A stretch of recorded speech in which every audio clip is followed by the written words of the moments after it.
성도 여러분 안녕하십니까? 네, 행복한 안식일입니다. 오늘 원래 특창은 우리 김신국 장로님 네 분께서 오늘 특창을 해주시기로 하셨는데 아주 감기 몸살에 걸리셔가지고 오늘 출석을 못하셔서 이렇게 대신 온라인으로 또 특창을 듣게 되었습니다. 저는 아침 저녁마다 이렇게 동네를 좀 산책을 하는데요. 보니까 미국 사람들은 이렇게 그냥 안 지나고 항상 뭐 이렇게 인사를 하면서 지나갑니다. 그죠? 근데 늘 이렇게 보던 분이 어제는 엊그제인가요? 엊그제는 갑자기 저한테 Aren't you excited? 이러는 거예요. 깜짝 놀랐어요. 그냥 말 안 걸고 그냥 하이만 하고 이렇게 지나가다가 갑자기 저를 딱 노려보면서 Aren't you excited? 이렇게 하는 거예요. 그래서 뭐라고 대답을 해야 되나?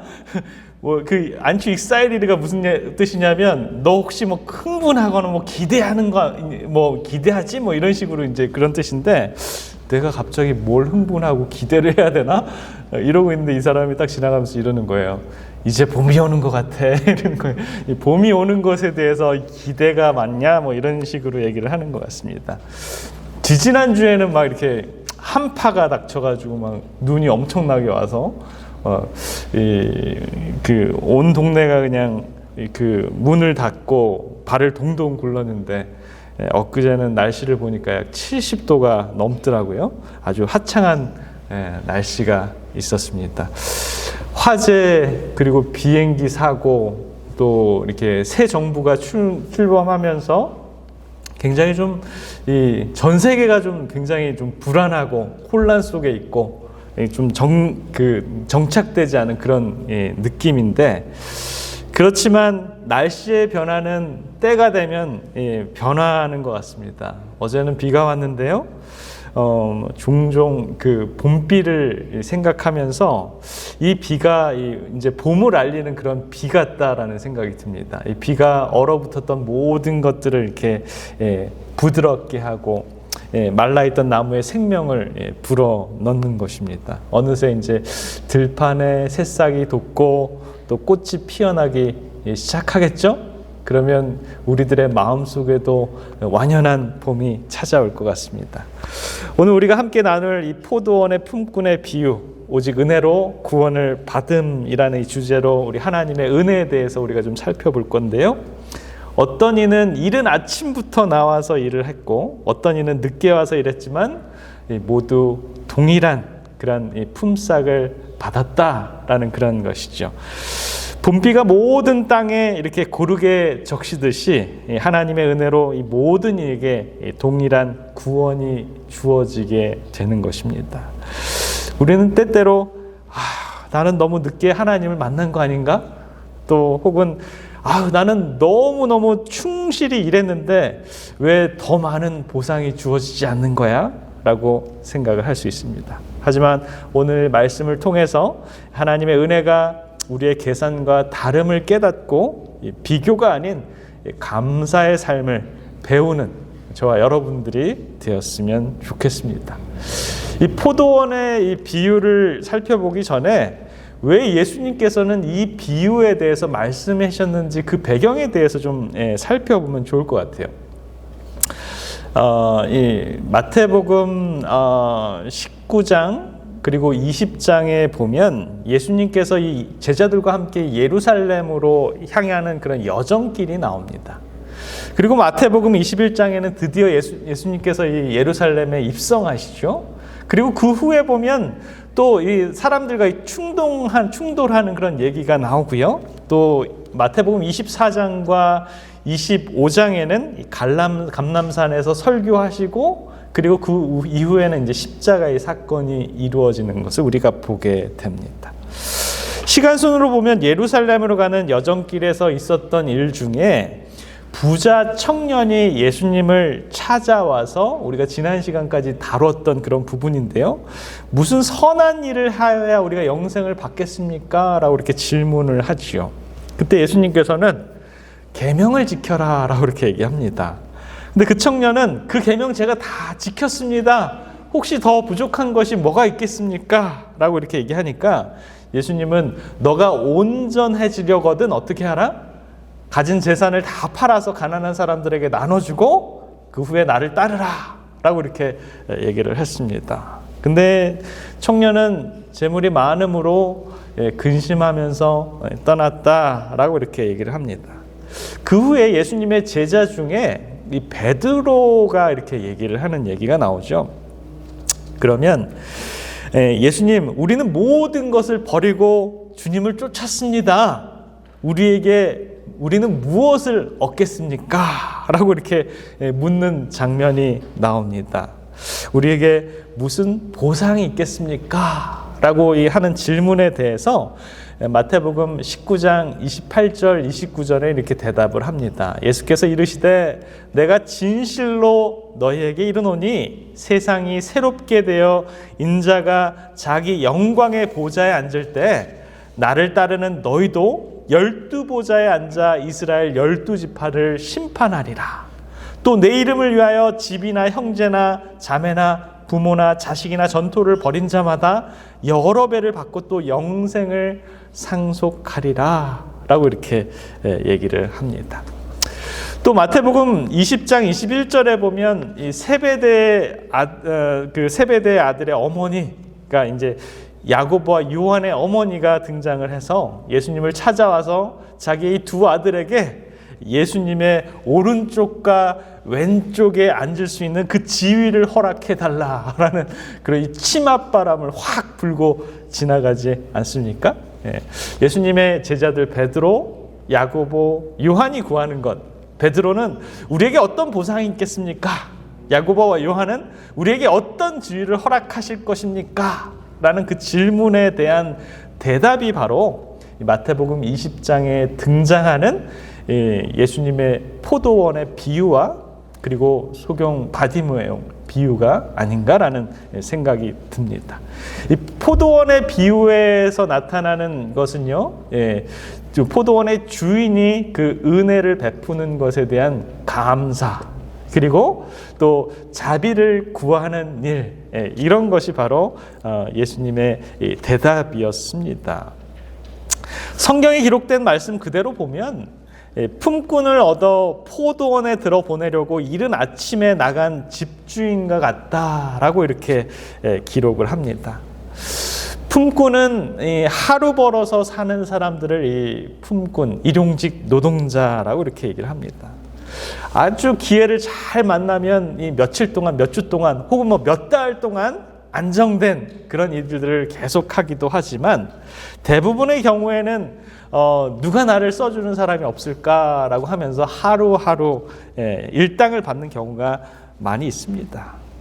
오늘 하루 좋은 일을 만나면 조금 더 편하게 그리고 안정적으로 수입을 얻지만 그러나 대부분의 날들은 굉장히 불안해하면서 오늘 일이 없으면 어떡하지? 라고 하는 그런 생각을 하기도 할 수도 있습니다.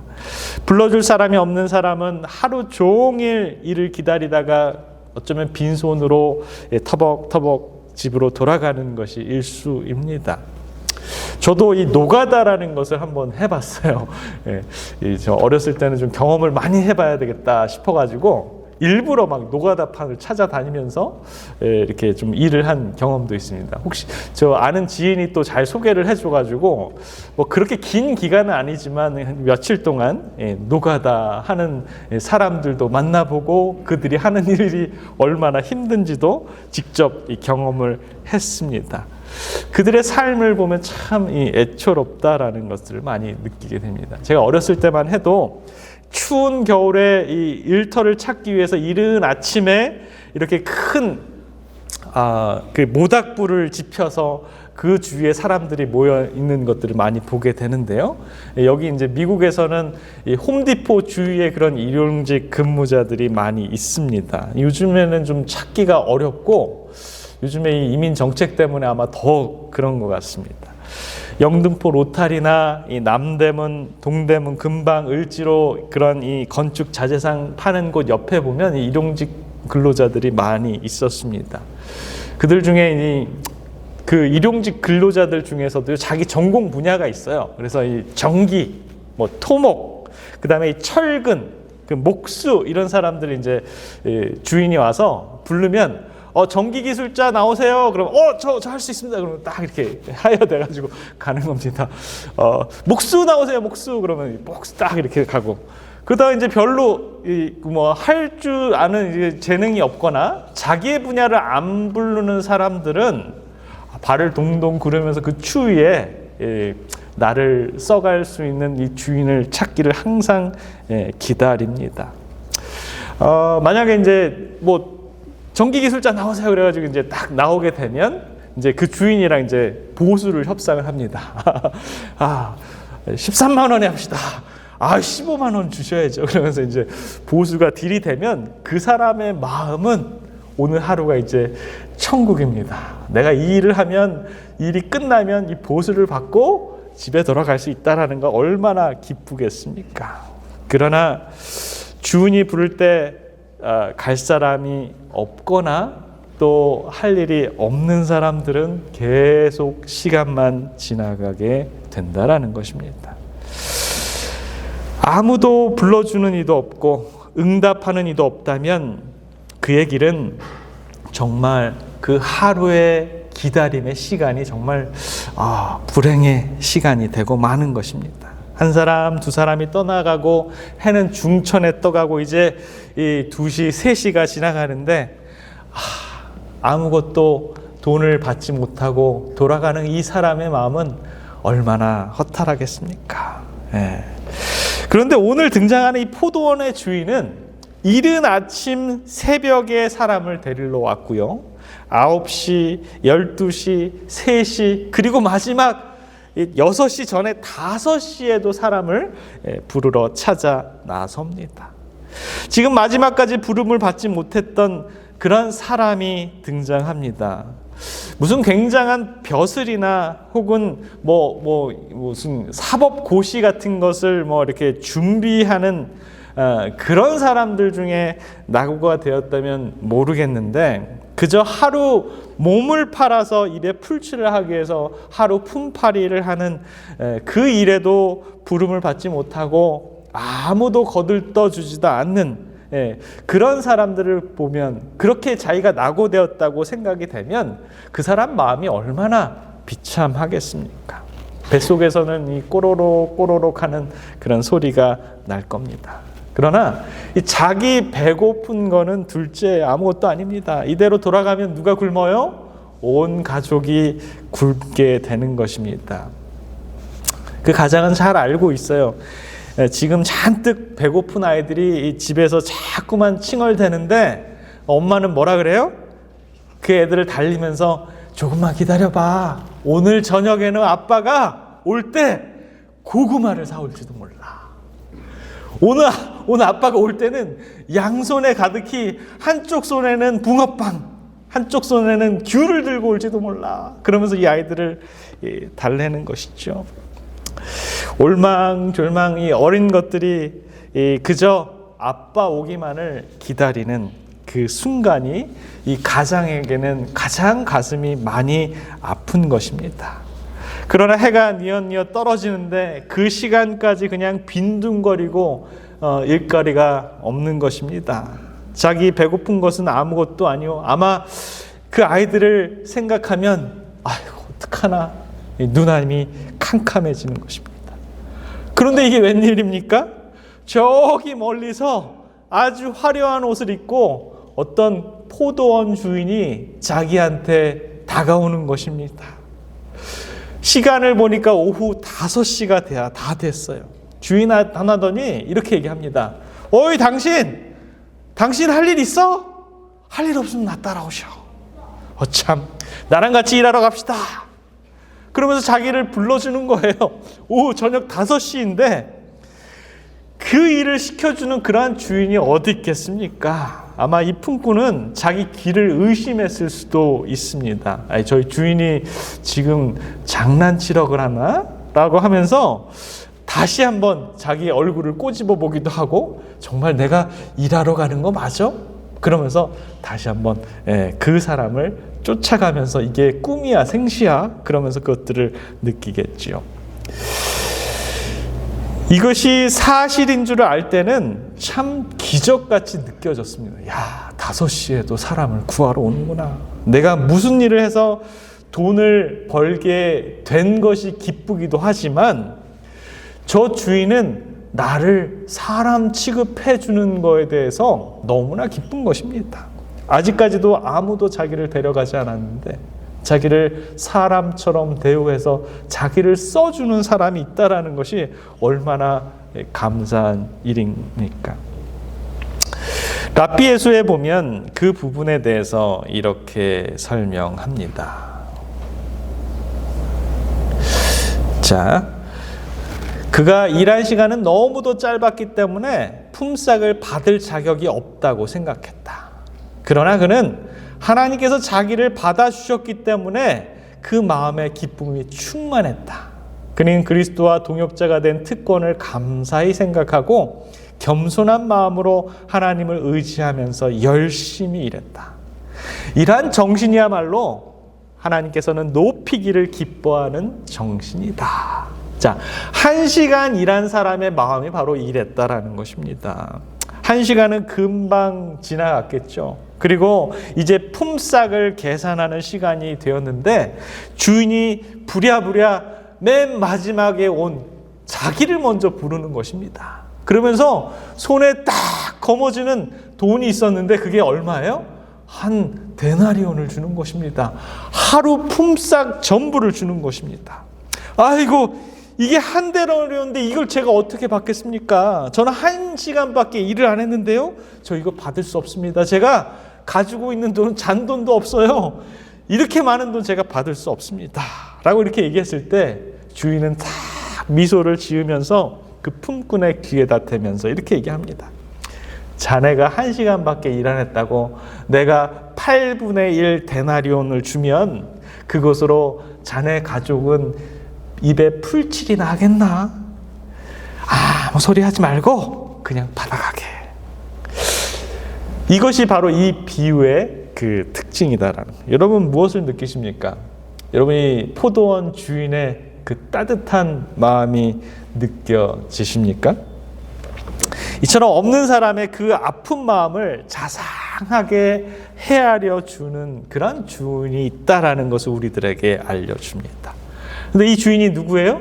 바로 우리들의 하늘 아버지인 것입니다. 이 주인이 바로 우리 하늘 아버지를 비유하고 있다라는 것입니다. 고작 1시간밖에 일 안 했지만 하루치 넉넉하게 그 한 데나리온을 우리들에게 주는 것입니다. 이 사람이 포도원에서 일하게 되었다는 것은 그것은 바로 우리가 구원을 받아 천국에 가게 되었다라는 것들을 우리들에게 암시해 주시는 겁니다. 사랑하는 성도 여러분, 여러분들 그 주의 포도원에서 일하고 싶으십니까? 맞습니까? 오늘 저나 여러분들이 이 자리에 있는 것은 우리가 어떤 이 세상에 있는 다른 모든 세상 사람들보다 더 똑똑해서 이 자리에 있는 것입니까? 아니에요. 우리가 저 밖에 돌아다니고 있는 사람들보다 더 착하고 혹은 더 종교심이 많아서 이 자리에 있고 우리가 구원받을 특권이 있는 것입니까? 그렇지 않다라는 것입니다. 그런 자격 있는 사람들만 뽑아서 이 자리에 놓는다면 어쩌면 저와 여러분들은 이 자리에 있을 수 있는 그런 자격조차도 되지 않을 수 있다라는 것입니다. 어쩌면 우리는 온갖 이 더러운 것이 꿈틀대고 있는 것을 가진 사람들이 바로 저와 여러분들입니다.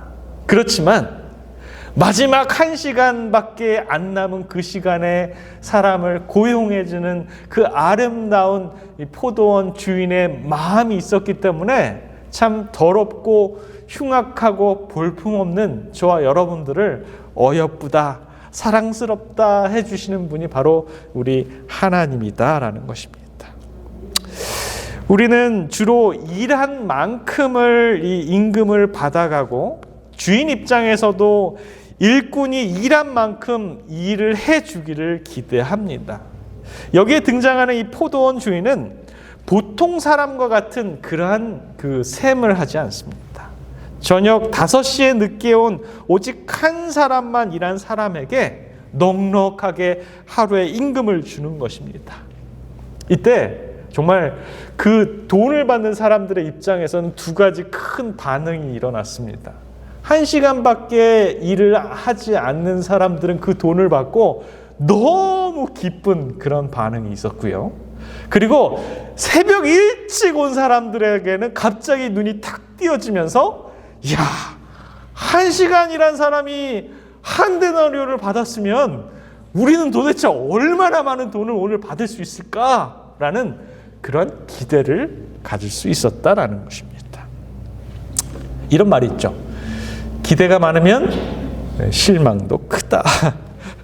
어떤 사람은 너무 고마워서, 나를 일을 시켜준 것에 대해서 너무 고마워가지고 비록 1시간이지만 내가 열심히 정말 일을 해야겠다라고 생각하는 사람이 있는가 하면, 어떤 사람은 받을 것을 생각하면서 열심히 일하는 사람이 있습니다.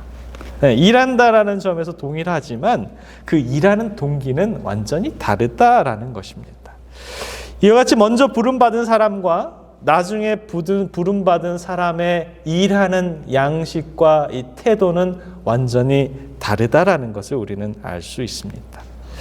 주인의 방식대로 임금을 다 나눠준 후에 보니까, 자, 누가 가장 말이 많았습니까? 가장 일찍 온 사람이 가장 말이 많았습니다. 불평을 늘어놉니다. 아니, 우리를 뭘로 보는 거야? 왜 1시간 일한 사람과 우리랑 똑같이 취급을 해? 이러면 되겠어? 그러면서 막 이렇게 얘기를 하겠죠. 랍비예수 348페이지에 보면 그런 부류의 사람들에 대해서 이렇게 얘기를 합니다. 그들은 저희 일을 자만하는 정신으로 착수하고 자기 부정과 희생의 정신으로 하지 않았다. 그들은 한평생 하나님을 섬겼다고 주장한다. 그러고는 고난과 궁핍과 시련을 누구보다도 많이 견뎠을 것이므로 저희는 다른 사람들보다 많은 보수를 받을 특권이 있다고 생각한다. 그들은 저희가 그리스도의 종이 된 특권을 생각하기보다는 저희가 받을 보수를 더 많이 생각한다라고 이렇게 생각을 했다라는 것입니다. 하나님의 은혜는 공평하지만 우리가 생각하는 방식과는 완전히 다른 것을 보여줍니다. 인간적인 공평은 일한 만큼 받는 것이지만 하나님의 공평함은 모든 사람에게 은혜를 나누어 주는 것입니다. 저도 이 부분을 읽을 때, 이 주인이 잘못했네. 주인이 잘못했네. 줄 거면 이 새벽에 온 사람은 훨씬 더 많이 줘야지. 그런 생각을 했는데, 곰곰이 생각해 보면 인간의 방식과 하나님의 방식은 완전히 다르다라는 것을 우리는 알 수 있습니다. 자, 랍비예수 352페이지에는 이렇게 말을 합니다. 자, 이 새벽에 온 사람들은 자기가 받는 것에 대해서 만족하지 않았어요. 원래는 주인과 이 한 데나리온을 계약을 했지만 내가 받는 것보다 다른 사람이 더 적게 일하고 더 많이 받는 것을 보고 이 사람은 시기했다라는 것입니다. 자, 이 부분에 한번 보세요. 천국의 황금문은 자기를 높이는 자에게 열리지 않는다. 그것은 교만한 자들에게는 열리지 않는다. 그러나 영원한 문은 작은 아이가 떨리는 손으로 건들 때 활짝 열리게 될 것이다. 순박한 믿음과 사랑을 가지고 하나님을 위해 일한 사람들에게 주시는 은혜의 보상은 복될 것이다 라고 이렇게 얘기합니다. 자, 교만한 자, 시기하는 자, 비교하는 자들은 그 문을 절대 열지 못한다라는 것이에요. 이건 나만 구원받아야 되는데 왜 저 사람이 구원을 받는 거야? 이건 공평치 않아 라고 하는 사람들에게는 절대 열리지 않는다라는 것입니다. 그러나 이 영원한 문은 마지막 5시에 왔는데 1시간 일하고 받는 그 금액이 이렇게 많을 수가 있는 거야. 하나님이 어떻게 이렇게 나를 사랑해 줄 수가 있지? 라고 하면서 지금 정말 두렵고 떨리는 작은 아이가 떨리는 손으로 만진 그 문은, 그 황금문은, 하늘의 황금문은 활짝 열릴 수 있다라는 그 얘기를 우리들에게 하고 있는 것입니다. 자, 주인은 이렇게 얘기합니다. 마태복음 20장 13절부터 15절에 보면 주인이 그중 한 사람에게 대답하여 이르되 친구여 내가 너에게 잘못한 것이 없노라. 너가 나와 한 데나리오 약속을 하지 아니하였느냐. 내 것이나 가지고 가라. 나중은 이 사람에게 너와 같이 주는 것이 내 뜻이니라. 내 것을 가지고 내 뜻으로 할 것이 아니냐. 내가 선함으로 너가 악하게 보느냐? 라고 이렇게 얘기하고 있는 것입니다. 자, 이런 부분들을 살펴보면 우리는 여러 가지 것들을 좀 생각할 수가 있는데요. 이 부분을 통해서 우리는 어떤 것들을 좀 생각할 수 있냐면, 첫 번째는 구원은 하나님의 은혜로 주어지며 우리의 노력으로 이루어지지 않는다라는 것입니다. 일꾼들을 데리고 오려고 하는 이 주인의 마음은 주인이 그 구원을 베풀어 줬기 때문에 우리가 일할 수 있다라는 것입니다.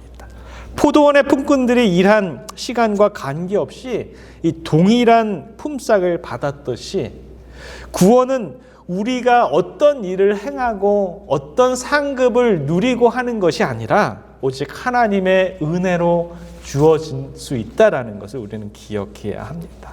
그래서 에베소 2장 8절 9절에 보면 너희가 그 은혜에 의하여 믿음으로 말미암아 구원을 받았으니 이것이 너희에게서 난 것이 아니요 하나님의 선물이다 라고 이렇게 얘기하는 것이죠. 그러나 우리 기존에 믿음을 먼저 가졌던 사람들이 큰 오류와 착각을 하고 있는 것은 뭐냐면 저 사람이 저렇게 죄를 많이 졌는데 저 사람 구원 못 받아 라고 하는 그런 관념에 사로잡혀 있다라는 것입니다. 저 사람이 어떻게 구원을 받아? 저 사람이 구원 그렇게 받으면 나는 그 사람이 가는 하늘은 나는 안 갈 거야 라고 하는 그런 교만한 이야기까지 하는 사람들도 있습니다. 또 한 가지는 하나님의 은혜를 시기하지 말고 감사하게 받아들여야 된다라는 것입니다. 나를 구원해 주시는 그 하나님이 정말 내가 보기에도 참 안 됐고 불쌍한 저 사람까지 구원해 주는 것은 정말 잘된 일이다 라고 하면서 우리는 박수를 쳐줘야 돼요.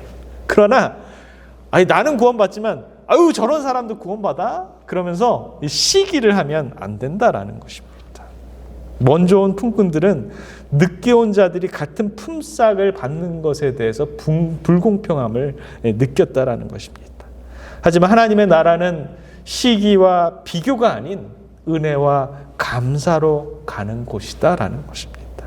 우리는 이 삼육대학교에서 같이 신앙을 하는 그러한 이 청년들이 얼마나 부러운지, 저 청년들은 어렸을 때 태어날 때부터 이 부모님들이 이 재림 신앙을 하는 그 신앙 안에서 살 수 있었다라는 것이 저는 참 부러움의 대상이었습니다. 다시 생각해보면 이 포도원의 품꾼들이 착각했던 것은 이른 시각부터 불려와서 주의 포도원에 일할 수 있는 특권은 그들은 그 특권을 간과하고 있었다라는 것입니다. 예를 들면 이거랑 똑같아요. 여러분, 이 올랜도에 가면 뭐가 있습니까? 디즈니 월드 있죠. 디즈니 월드 나는 안 가봤다 하신 분 다 가보셨네요? 거기 옛날에 제가 처음에 갔을 때는 하루 입장료가 29불이었는데 한 30년 지나고 지금 이게 제가 인터넷 두들겨 보니까 지금 얼마인지 아세요? 1인 입장권이 100불이 넘어요. 140불인가 뭐 이래요. 그래서 1인 가족이 거기를 2박 3일 갔다 오려면 수천 불이 아주 듭니다. 그런데 그게 굉장히 값진 거죠. 왜냐하면 사람이 태어나서 한번 가볼까 말까 한 디즈니 월드를 어떤 사람은 개장하자마자 아침 9시에 들어가는 사람이 있는가 하면 끝나기 전에 9시에 끝나는데 8시에 들어간 사람이랑 누가 더 디즈니 월드를 많이 보고 타고 느끼고 했겠습니까? 누구예요? 개장하자마자 들어간 사람이 더 많이 누리는 거예요. 다른 예를, 그게 이해가 안 되시면, 여러분 혹시 캔쿤 같은 데 가보셨어요? 캔쿤 가면은 아주 좋은 데가 있는데, 그게 뭐냐면, 호텔 안에 레스토랑이 되게 많아요. 그런데 거기 들어가면 이제 올 인클루시브라고 하는 데가 이제 저도 한번 가봤는데, 거기는 아침부터 해가 질 때까지 계속 언리미티드로 뭐가 나와요? 음식이 나옵니다. 그래서 저는 원래 하루 3끼 먹는데, 그때 거기 가서는 하루에 몇 끼를 먹었냐면 한 5끼, 6끼를 먹은 것 같아요. 눈을 뜨고 잠에 잘 때까지 그냥 계속 어디를 돌아다니는 거예요. 레스토랑을 돌아다니는 거예요. 자, 그런 데를 갔는데, 여러분들은 아침에 이 눈 뜨자마자 거기를 가서 먹겠습니까? 아니면은 나는 건강시켜야 돼 그러면서, 나는 저런 건 안 좋아 그러면서 저녁 때 가가지고 디저트만 먹고 나오시겠습니까? 그거랑 똑같은 거예요. 포도원, 주의 포도원에 들어간다는 것 자체가 어마어마한 특권이다라는 것입니다. 네. 자, 마지막으로 우리가 좀 살펴본 것은 뭐냐면요, 예수님께서 이 베드로와 야고보와 요한에게 동일하게 베드로는 우리가 뭘 보상받겠습니까? 야고보와 요한은 우리가 어느 자리에 앉겠습니까? 라고 이렇게 질문을 물었을 때 예수님께서는 동일한 대답을 그들에게 주셨습니다. 베드로에게는 그러나 먼저 된 자로 나중되고 나중된 자로 먼저 될 자가 많으니라 라고 얘기를 했고요. 자, 야고보와 요한에게도 이와 같이 나중된 자로서 먼저 되고 먼저 된 자로서 나중되리라 라고 이렇게 얘기를 합니다. 일꾼은 먼저 주인에게 하나님이 어떤 분인지를 우리가 좀 알아야 됩니다. 자, 이 부분을 먼저 좀 설명을 드릴게요. 네. 인간적으로 앞서 있다라고 우리는 생각을 합니다. 저와 여러분들을 생각하면 그래요. 우리가 정말 앞서 있어요. 저와 여러분들은 아는 게 너무 많아. 이 세상 사람들의 지나간 사람 붙잡고 성소기별이 뭔지 아세요? 이렇게 물어보면 성소는 아는데 그게 뭡니까? 라고 물어보는 사람 많아요. 그리고 안식일의 기별이 뭔지 압니까? 그러면 안식일이 뭡니까? 라고 묻는 사람들도 태반일 겁니다. 거기다가 이제 세천사 기별이 뭔지 압니까? 라고 하면 눈이 휘둥그레져 가지고 아무것도 모른다라는 것입니다. 그와만큼 저와 여러분들은 다른 사람들보다 훨씬 더 먼저 된 자들입니다. 네. 자, 그런데 이 말씀을 좀 보세요. 랍비 예수에 보면 351, 352페이지에 보면 자신을 그리스도께 바친 많은 사람들이 하나님의 사업에서 큰 일을 할 기회나 큰 희생을 할 기회를 찾지 못하고 있다. 이러한 사람들은 하나님을 가장 기쁘시게 하는 것이 반드시 순교자의 희생만이 아니라는 것을 생각하고 마음의 위로를 받아야 한다. 하늘책의 가장 높은 자로 기록되는 자도 반드시 날마다 위협과 사망을 직면하는 외방 선교사가 아닐 수 있다는 것을 생각해야 한다. 자기 개인의 삶 속에서, 생활 속에서 날마다 자아를 굴복시키고 진실한 목적과 순결한 사상을 가지며 어떠한 불쾌한 일에서도 온유함을 유지하고 지극히 작은 일에서는 믿음과 경건함과 신실함을 나타내고 가정 생활에서도 그리스도의 품성을 나타내는 그리스도인들이 하나님 앞에서 세계적으로 유명한 선교사나 순교자보다 오히려 더 귀한 자가 될 수 있다라고 이렇게 얘기합니다. 우리는 때로는 먼저 된 자가 되기 위해서 막 선교를 가야 되고 어떤 큰 일을 해야 되고 뭘 달성해야 되고 한다라고 생각하지만, 그러나 그리스도인이 하나님 앞에서 하나님의 믿음과 경건함과 신실함을 나타내고 가정 생활에서 그리스도의 품성을 나타내는 그리스도인이라면 어떤 세계적으로 유명한 선교사나 순교자보다도 더 귀한 자가 될 수 있다라는 것을 여러분 기억하시기 바랍니다. 어쩌면 천국은 은혜를 감사하고 자비를 구하는 자에게 있다라는 것 여러분 기억하시기 바랍니다. 제가 보니 우리 여기 마리에타 성도님들은 정말 아직도 많은 사람들이 복음도 알지 못하는데 우리는 너무 많은 것들을 먼저 받은 그러한 사람들입니다. 저와 여러분들은 무슨 복을 타고나가지고 주님의 복음의 꿀단지에 완전히 풍덩 빠져있나? 그런 복을 받고 있나? 네, 그런 생각을 하게 됩니다. 그러나 우리가 먼저 된 자들로서 교만하여서 또 남들을 시기하여서 우리의 본분을 망각하여서 나중된 자들에게 자리를 양보하는 그런 사람들이 안 되길 간절히 기원합니다. 우리는 이 비유에서 꼭 마지막으로 한 가지 또 짚고 넘어가야 되는 것이 있는데요. 하나님은 일꾼들을 부르고 계시다라는 것입니다. 여기서 이 포도원의 주인은 하나님을 의미하는데요. 주인이 시장에 나가서 빈둥빈둥 놀고 있는 사람들을 일꾼으로 고용하는데 한 번만 한 것이 아니라 한 번, 두 번, 세 번, 네 번, 다섯 번까지 가면서 하루 종일 누구를 찾고 있다라는 거예요. 일꾼들을 찾고 있다라는 것입니다. 자, 이것은 뭘 말하냐면 하나님은 오늘도 저와 여러분 같은 그런 일꾼들을 찾아서 구원하셔서 또 영혼들을 또 더 많은 영혼들을 구원하기를 원하시는 분이 바로 우리 하나님이시다라는 것입니다. 그래서 선택된 주님의 백성들은 물질로, 시간으로, 우리의 달란트로 이 모든 것들을 주님께 다시 주님과 협력하면서 또 다른 일꾼들을 찾아 나서야 되는 것이 저와 여러분들의 사역이다라는 것입니다. 자, 마지막으로 제가 이 말씀을 좀 하고 싶은데요. 하나님의 일꾼을 부르시되 일 때문에 부르고 계신 것이 아닌 것 같다라는 생각을 듭니다. 하나님은 일꾼을 부르시는데 일 때문에 부르시는 것이 아니라 은혜를 주시려고 부르는 것 같아요. 본문을 읽다 보면 어떤 느낌을 받냐면 포도원에 일할 거리가 너무 많아서 일손이 딸려서 장터에 나가서 사람을 우리 포도원의 주인이 찾고 계신 것 같습니까? 아닌 것 같아요.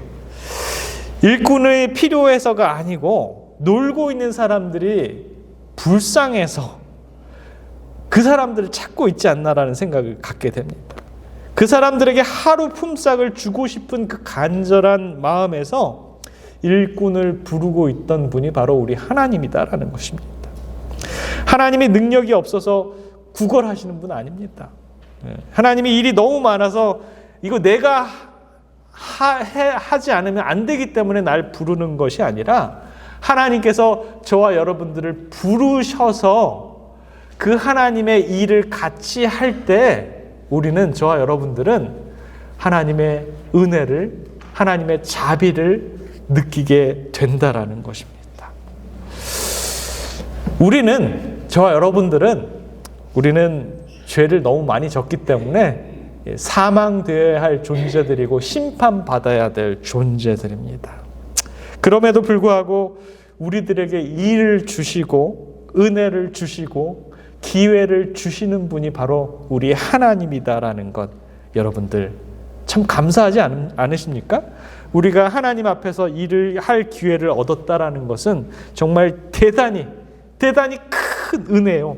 감사의 조건이다라는 것입니다. 결론적으로 이 비유를 통해서 우리는 여러 가지 것들을 생각해 봅니다.